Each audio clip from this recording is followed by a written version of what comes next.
Now let's talk about It's a No-Brainer, which is episode 78A. And here's our special guest, the Brain, aka Alan. Hi everyone. Hi Brain, how's it going? Everything's going extraordinary, Arthur, because I have just gotten the opportunity to be a part of your podcast. That's great! Yeah, we're glad to have you. Now let's get started. This episode starts out with Mr. Rapper holding a handful of straws. Each classmate had the chance to pick a straw. If one got the shortest one, he or she would have the opportunity to compete against Brain in the 3rd grade mathathon. And do you know who got the shortest straw? Me! That's correct. Anyway, after the title card was read, Buster and the Brain were getting ready for the practice round of the mathathon. Mr. Rapper was going to read the questions. The first question was to define the word hypotenuse. Of course, Buster buzzed in first. He had 5 seconds to answer. And of course, I answered comically by saying, "Hi, hypotenuse." And I answered incorrectly by saying the side of a trapezoid. Oh, you were so close, Brain. Yeah, very close.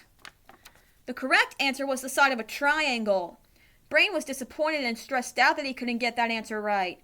The next question was to figure out how many sides an octagon has.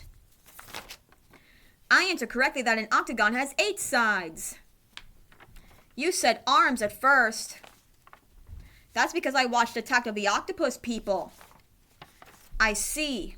Anyway, while Mr. Rapper was reading the next question, Brain's brain was going bonkers. When Buster answered the question correctly, Brain couldn't believe he lost. The scene transitioned with everyone congratulating Buster on winning the practice round. I asked Brain what happened. Francine was being mean by knocking his head. Binky shook his hand and respected his ignorance. Then the scene transitions to his house. He and his family were having dinner. Brain's parents asked how his day was. It sure was chimerical. What is chimerical, Brain? Absurd or impossible. Oh. Anyway, the scene transitions to Brain looking at a school book to cheer himself up. In the imagination sequence, he was seen in a hospital bed and his IQ was failing. Then he was declared average. Back to reality, Brain looked outside his window. I was not feeling good that night. Yeah. Anyway, in Mr. Rapper's class, Brain was not seen, but Buster was. I was given the opportunity to represent in the intra-class finals in the mathathon. Yeah, the whole class was shocked to hear that. I would be too if I was present. Anyway, the scene transitions to Buster eating ice cream and watching TV. He answered the door and saw Brain with a present for him. It had all sorts of books and sciencey stuff. I bet. Anyway, the scene transitions to Buster telling me and Francine that Brain was not Brain anymore. I preferred to properly be named Alan. Yeah. Anyway, we found out that Alan was going to be a comedian. The scene transitions to me, Buster, and Francine wondering what we should do. Alan was going to humiliate himself. Francine took out a book and read a math problem out of it to prove Buster that he can't be in the mathathon. Brain should be. So the scene transitions to me writing down equations so Alan could see them and solve them. And it would help him become Brain again. Right. See? You're smarter than you think. Anyway, we blew the equations toward Alan, but the plan didn't work. Then the scene transitions to Alan answering the phone.